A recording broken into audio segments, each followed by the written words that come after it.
The name itself is a geographical error that became a historical fact.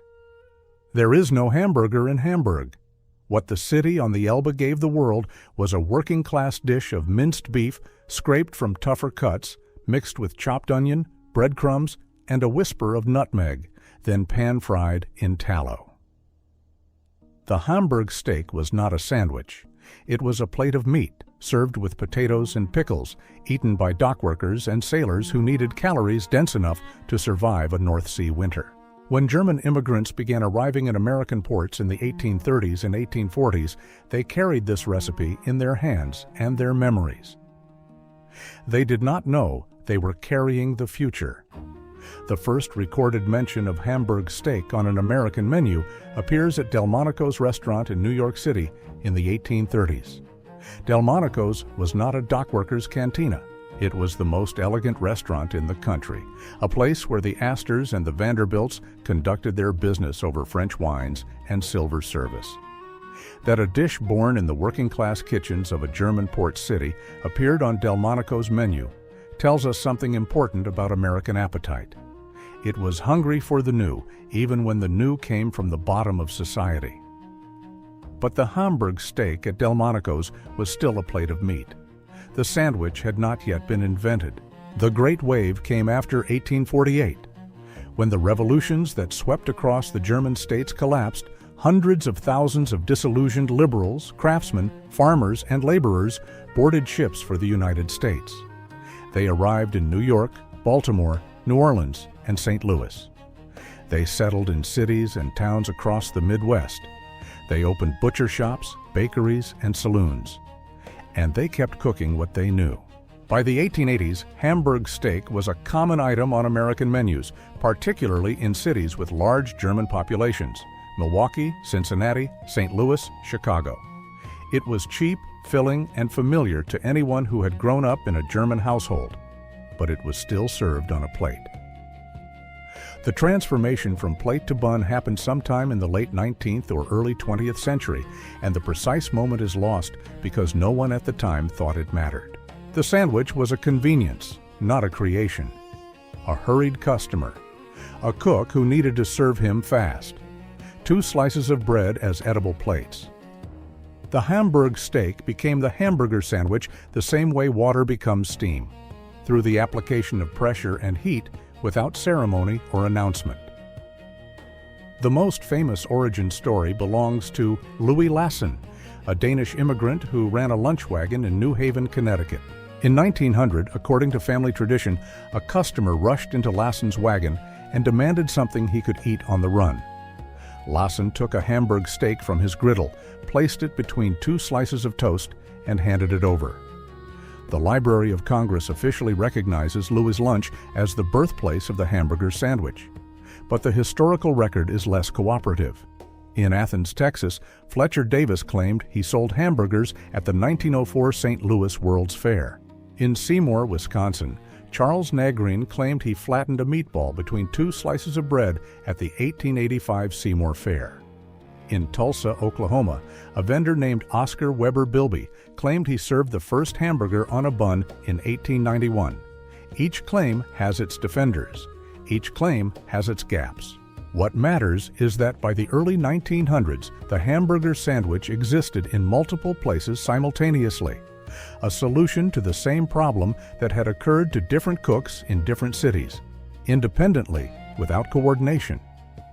The hamburger was not invented, it was converged upon.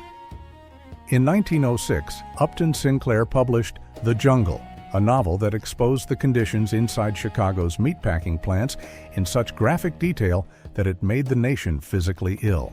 Sinclair had intended to write about the exploitation of immigrant workers, but what readers remembered was the other thing: rats, poisoned meat, workers falling into rendering vats, and being sold as lard. The public did not stop eating meat, but they stopped trusting meat that could not be seen. Ground beef became especially suspect. If you could not see what went into the grinder, how could you know what came out? The hamburger, which depended entirely on ground beef, became the most suspicious food in America. This is the context that makes the rise of the hamburger remarkable. It did not collapse under public distrust. It adapted. And the adaptation came from an unlikely source: a short-order cook from Kansas named Walter Anderson and a real estate insurance salesman from Wichita named Billy Ingram. In 1921, they opened a restaurant called White Castle. The building was painted white.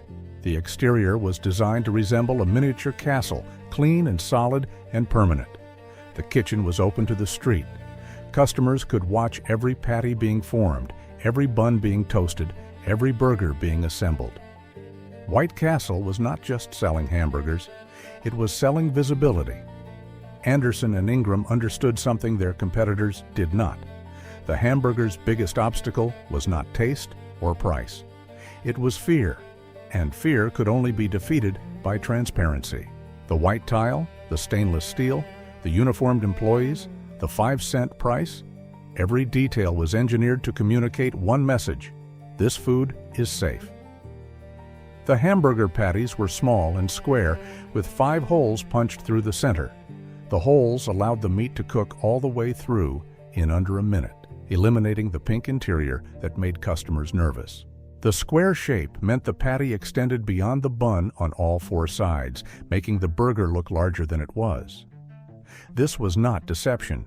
It was the careful, calculated construction of trust.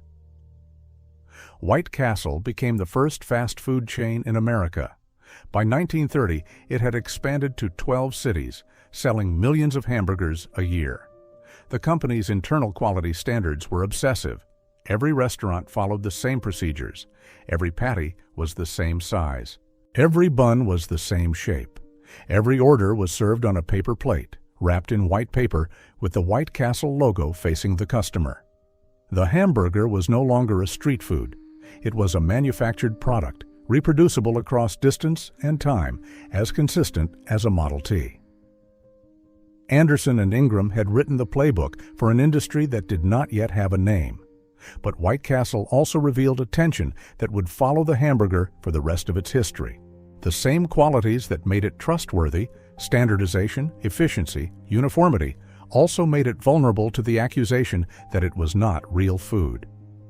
The hamburger was becoming something that could be engineered, optimized, and scaled. It was becoming a system, and systems, no matter how efficient, do not taste like home. In 1948, 2 brothers in San Bernardino, California, made a decision that would reshape the hamburger, and through it, the world. Richard and Maurice McDonald had been running a successful drive-in restaurant for 8 years. It was the kind of place that teenagers loved and parents tolerated: car hops on roller skates, a jukebox, a menu with 25 items, and the constant problem of theft, turnover, and unreliable employees.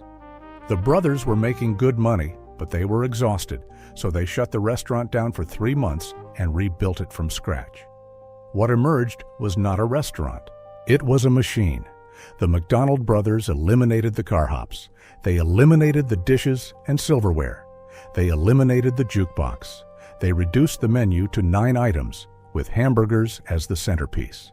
And they introduced a system they called the Speedy Service System, a production line in which each worker performed a single task in sequence. One man grilled the patties. One man dressed the buns. One man wrapped the finished burgers. One man took the money. The kitchen was arranged not for the convenience of the cooks, but for the efficiency of the process. Every movement was studied, measured, and optimized. A hamburger could now be produced in 30 seconds. The price was 15 cents. The Speedy Service System was Fordism applied to food. Henry Ford had shown that the assembly line could produce a car every 93 minutes. The McDonald brothers showed that the same principle could produce a hamburger every 30 seconds. The implications were enormous. If a hamburger could be produced that fast, it could be sold that cheap. If it could be sold that cheap, it could be consumed by everyone. The hamburger was no longer a meal. It was a commodity, as standardized and interchangeable as a gallon of gasoline. The brothers did not fully understand what they had created. They were perfectionists, not empire builders. They wanted to run a few successful restaurants, not a global corporation. When a milkshake machine salesman named Ray Kroc walked into their San Bernardino kitchen in 1954, he saw something the brothers could not see. Kroc was 52 years old, diabetic, his gallbladder already removed. He had spent his life selling paper cups and milkshake machines, always on the edge of success, never quite reaching it. But when he watched the speedy service system in action, he understood that he was looking at the future of food. The question was not whether this system would conquer America. The question was who would conquer it. Ray Kroc did not invent the hamburger. He did not invent the assembly line. He did not even invent McDonald's. What Kroc invented was the machine that scaled the machine.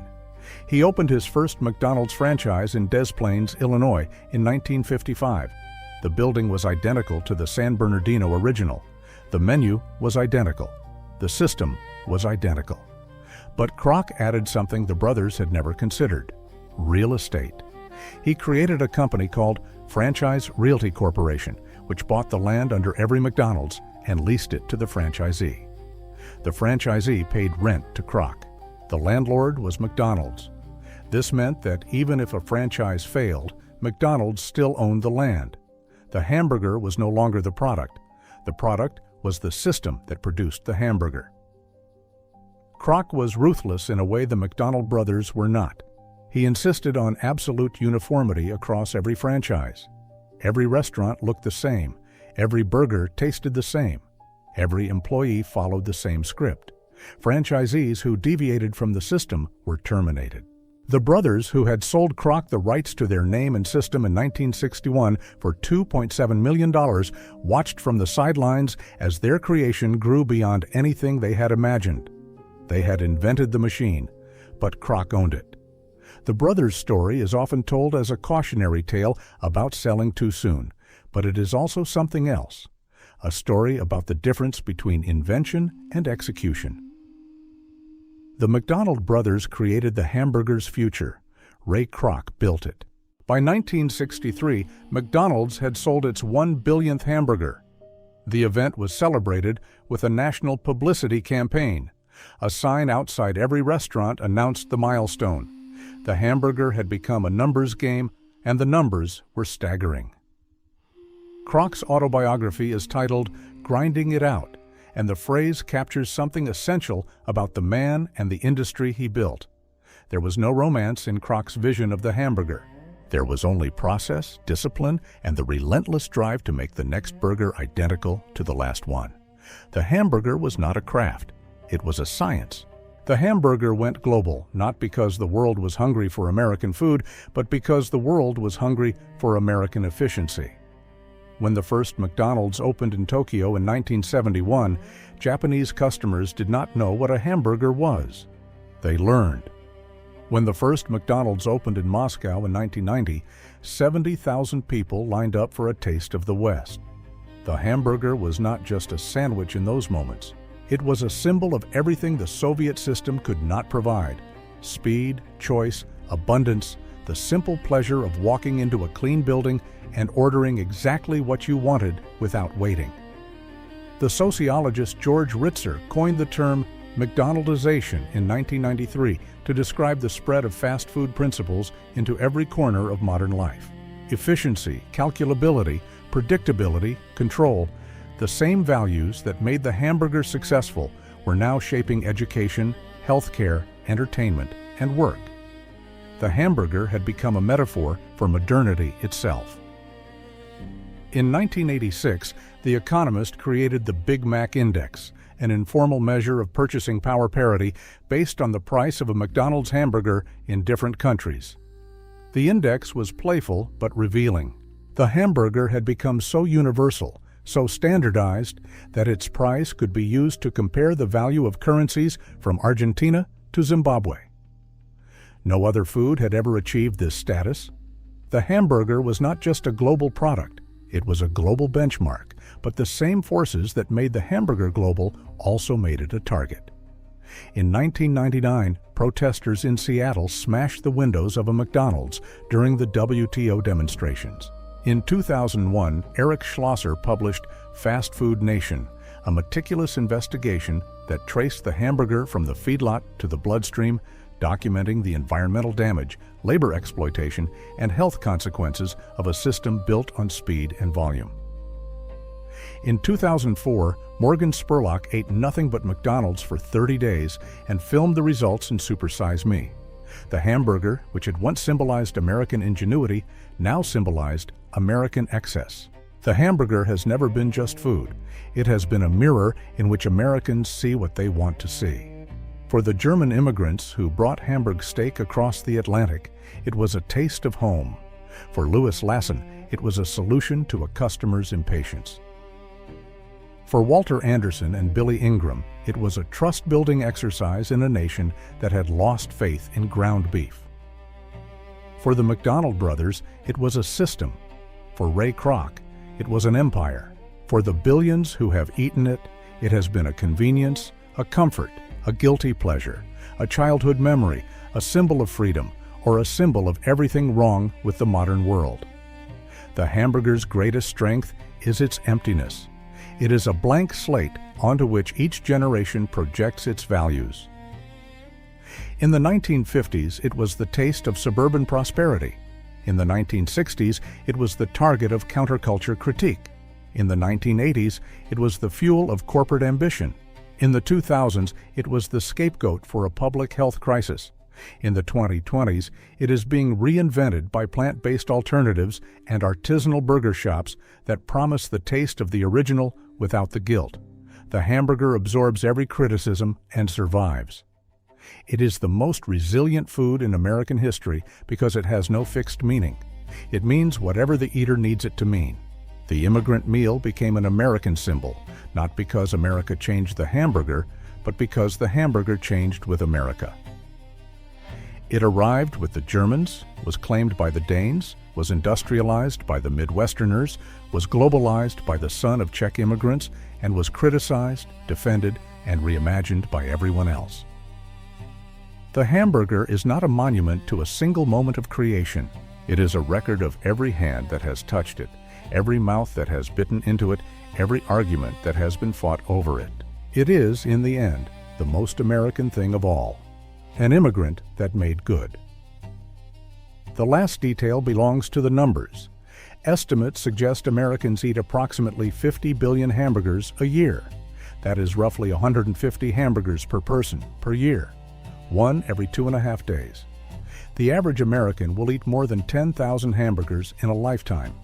The hamburger is not a meal, it is a relationship. And like all relationships, it is complicated.